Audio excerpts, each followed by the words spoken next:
नमस्कार दोस्तों, स्वागत है आपको हमारा यूट्यूब चैनल राइजिंग राजस पर। आज हम ले चलेंगे आपको भारतीय इतिहास की एक ऐसी शानदार स्मारक के पास जो न सिर्फ दिल्ली बल्कि पूरे देश की शान है, लाल किला।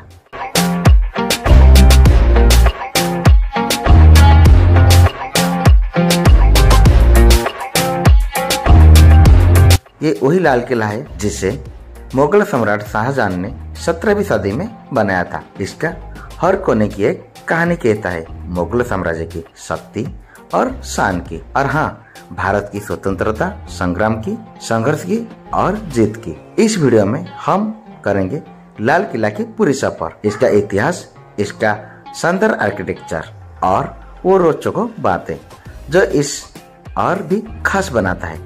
साथ साथ जानेंगे इसकी अंदर की मशहूर स्थल जैसे मीना बाजार, दीवाने आम, दीवाने खास और रंग महल, और हाँ, मुगल साम्राज्य की अंतिम बादशाह बहादुर शाह जफर की जफर महल के बारे में, जो इसकी खूबसूरती और इतिहास को और भी गहरा बनाता है। तो दोस्तों, तैयार हो जाइए लाल किला की इस अद्भुत कहानी और सफर के लिए।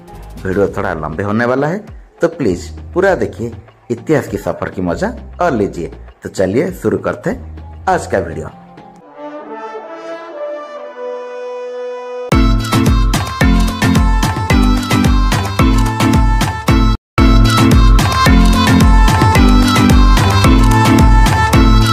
दिल्ली की बीचों बीच राजस्थान के लाल बलुआ पत्थर से बनाया गया ये किला को लाल किला कहते हैं। ये किला मुगल शासन काल का पश्चिमी बादशाह शाहजहां के शासनकाल में बनाया गया था। शाहजहां के शासनकाल में भारत में 3 इमारत बनाया गया था। इसमें से एक है ताजमहल, दूसरा है जामा मस्जिद और तीसरा है ये लाल किला को बनने में 10 साल के वक्त लगा था, जो 1638 से लेकर 1648 तक। लाल किला मुगल शासनकाल का फेमस आर्किटेक्ट उस्ताद अहमद लाहौर ने डिजाइन किया था।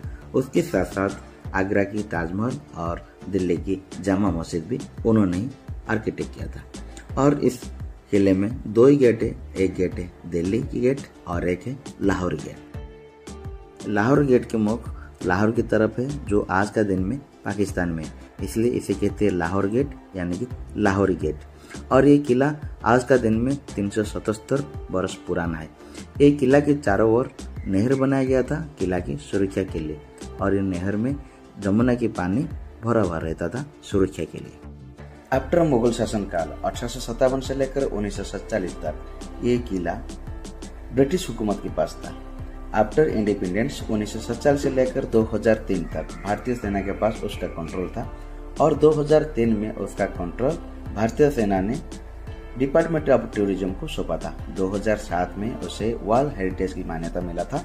तब से लेकर आज तक इंडिपेंडेंस डे हो या रिपब्लिक डे, भारत की हर एक प्रधानमंत्री वहां आते हैं, भारत की झंडा लहराते और देशवासियों के लिए वार्ता रखते।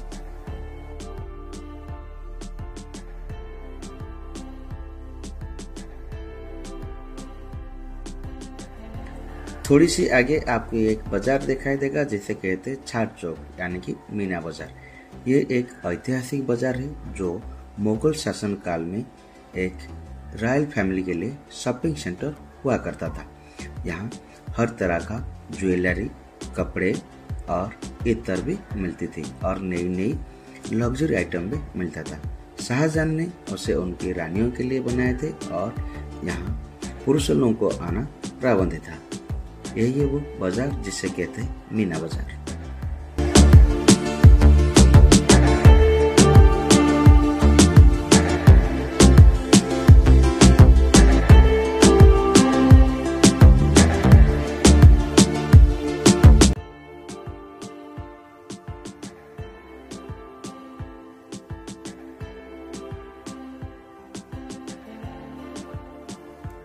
तो ले चलता हूँ मैं आपको ऐतिहासिक इस सफर में और एक ऐतिहासिक स्थल यानी कि नौबत खाना।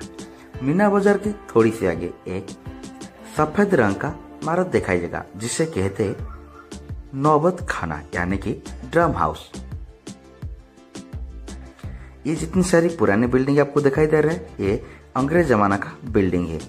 यहाँ पे आज का दिन में म्यूजियम बनाया गया, प्राइवेट म्यूजियम। इसके लिए आपको एक्स्ट्रा पे करना पड़ता है और जानेंगे आप इतिहास के बारे में बहुत सारी चीज।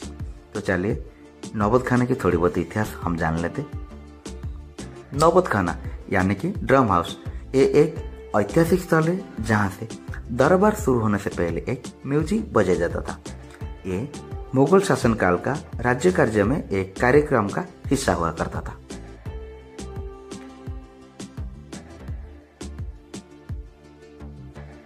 यह है गुंबद यानी कि नौबत खाना की इनसाइड वाला व्यू। आप देख सकते हो ये जितनी सारी नक्काशा गया है ये पुराने मार्बल में बनाया गया है।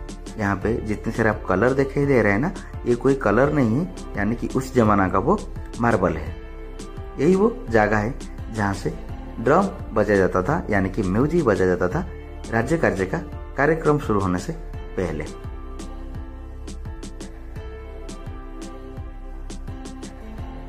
ये जो आप आगे दिखाई दे रहा है मॉल जैसा, इसे कहते हैं मुगल शासनकाल का कोर्ट। उसकी इतिहास में आगे आपको बताने वाला हूँ। अभी आप देख सकते हो नौबत खाना की क्लोजर व्यू। एक हिस्से में सफेद मार्बल से बनाया गया नौबत खाना और दूसरे हिस्से में लाल बलुआ पत्थर से बनाया गया ये वाला हिस्सा। आप देख सकते हो क्लोजर व्यू नौबत खाना की।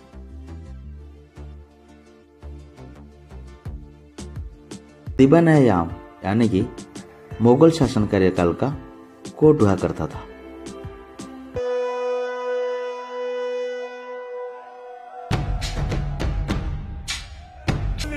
हिंदुस्तान जो दवाई दीवान-ए-आम में तशरीफ ला रही है। यही वो जगह है जिसे कहते हैं दीवान-ए-आम यानी कि मुगल शासन कार्यकाल का कोर्ट। यहाँ पर बादशाह बैठ के आम जनता की शिकायत सुनते थे और उनको न्याय देते थे। थोड़ी सी आगे आपको एक गद्दा जैसा दिखाई देगा, वो शंखमरमर पत्थर से बनाया गया गद्दा है। यहीं पर बादशाह बैठते थे और आम जनता की सुनवाई करते थे।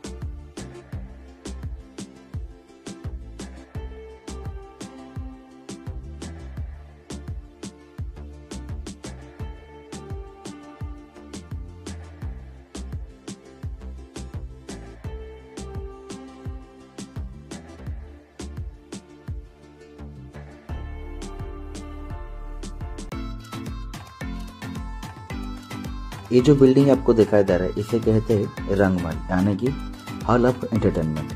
यहाँ पर शाही मेहमान के साथ राज्य की बहुत सारी खास मेहमान को बुलाया जाता था और बादशाह उनके साथ पार्टी वगैरह करते थे। 1739 में ईरान की आक्रमणकारी नादिर शाह ने किला के ऊपर आक्रमण किया था और किला से बहुत सारी कीमती चीज जैसे सोना, चांदी, हीरे, मोती के साथ साथ बादशाह के खास मयूर सिंहासन और कोहिनूर हीरा को भी लूट कर ले गया था। आज का दिन में कोहिनूर हीरा टावर ऑफ लंदन में और मयूर सिंहासन तेहरान की नेशनल म्यूजियम में है। रंगमहल के ठीक साइड में एक मॉल है जिसे कहते हैं खास मॉल। किला के अंदर जितनी सारी मॉल बनाया गया था उसमें खास मॉल बादशाह की यही मॉल था, क्योंकि इस मॉल में बहुत सारी मीना कारीगरी किया गया था और बहुत कीमती चीज से ये दीवार को बनाया गया था, जैसे हीरा, मोती, सोना, चांदी के साथ। बादशाह इस मॉल को उनकी बेडरूम और नमाज के लिए व्यवहार करते थे।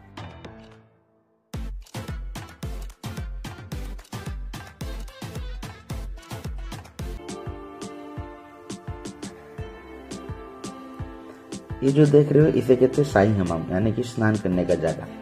यहाँ पर बादशाह ने स्नान वगैरह करते थे। ये जो मॉल जैसा दिखाई दे रहा है इसे कहते हैं दीवान खास, मतलब खास लोगों के साथ मुलाकात करने का जगह। यहाँ पे केवल मंत्रिमंडल और वीआईपी और दूसरे देश की एम्बेसडर के साथ मुलाकात करते थे। आम लोग यहाँ पे आना पाबंद था। बीच में देखिए एक टेबल जैसा, वहाँ पे बादशाह का खास मयूर सिंहासन था, वहाँ पर बैठते थे और मंत्री लोग चारों तरफ बैठते थे। उसी जमाने में उसे पार्लियामेंट कहा करते थे। सीलिंग में देखिए बहुत सारी कीमती चीजें सजाया गया था ये खास महल। 1739 में नादिर शाह ने जब आक्रमण किया था तब से हर एक चीज लूट कर ले गया था, जैसे उनका खास मयूर सिंहासन और कोहिनूर हीरा।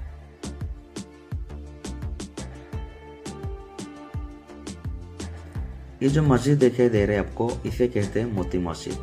ये औरंगजेब की शासनकाल में बनाया गया मस्जिद है। शाहजहां की अंतिम काल में जब वो जामा मस्जिद जाया करते थे रोज नमाज के लिए, तब किला के अंदर औरंगजेब ने ये छोटी मस्जिद बनाए थे शाहजहां के लिए। ये जो महल दिखाई दे रहे इसे कहते हैं मोती महल।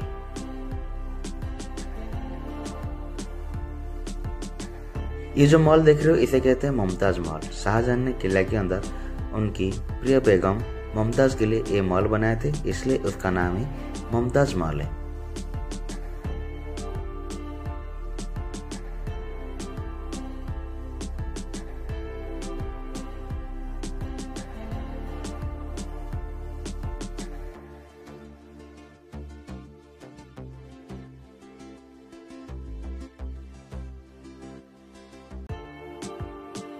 ये जो व्हाइट वाला बिल्डिंग दिखाई दे रहा है बिल्कुल आमने और सामने जो सेमी कलर का व्हाइट कलर का है, उसका नाम, एक का नाम है श्रावण और एक का नाम है भाद्रव।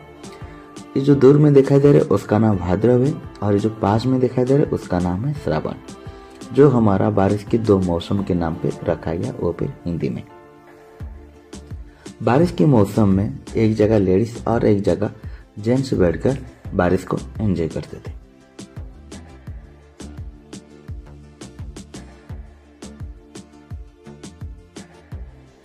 के बीच में एक लाल वाला बिल्डिंग दिखाई दे रहा है, इसे कहते हैं जाफर महल, यानी कि मुगल शासनकाल का अंतिम बादशाह जाफर की शासनकाल में बनाया गया इस महल को जाफर महल कहते हैं।